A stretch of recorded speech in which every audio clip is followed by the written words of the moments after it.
And we found out, rescinding from his Pentecostal private interpretation of the Bible and hearing voices, he was a man convinced that the only way black people would ever get their freedom, this is long before Lincoln and the war between the states, the Civil War, the horrible war of the most horrible war of the United States, that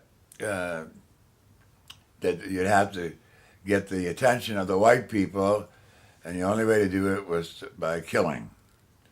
It was an extreme extreme measure, but it was an extreme motivation.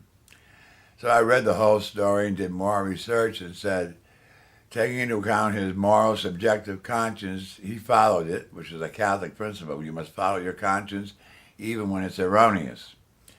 And I said, we have to do Nat Turner. He's the one that perhaps is the forerunner of the Civil War.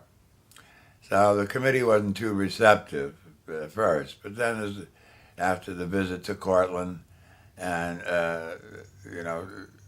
they said, yeah, we should do something to wake the people up. So we took Nat Turner, a long way from 30 Common Era when Jesus died to the black culture of 1831, slavery, and the contemporary semi-liberated condition of black people in the United States. So I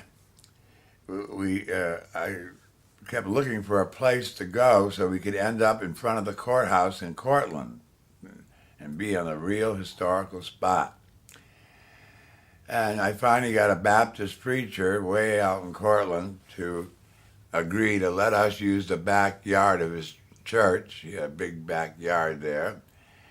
And so we we built Nat Turner's house, cabin in the church, and each week we talked about liberation and how Jesus really liberated us to make us totally human and made totally different, to rise above ourselves, serve the community.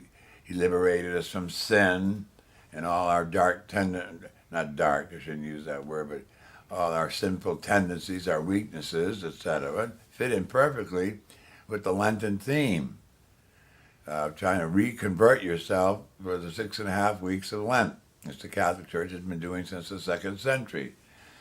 So we built the cabin in the front and read different parts of Nat Turner's life. There's not a lot to draw from, but the best we could, and paralleled it with the Jesus, what he doing during Lent, what was the Lenten readings of the Sundays of whatever year it was. I figured it was A, B, or C. So, fine. On Saturday night before Passion Sunday, when we're going to go out and have Nat Turner condemned to death on the same liturgical day as Jesus was condemned to death, the Baptist preacher called me up about 11:30. He was very nervous, and he said, you can't come out.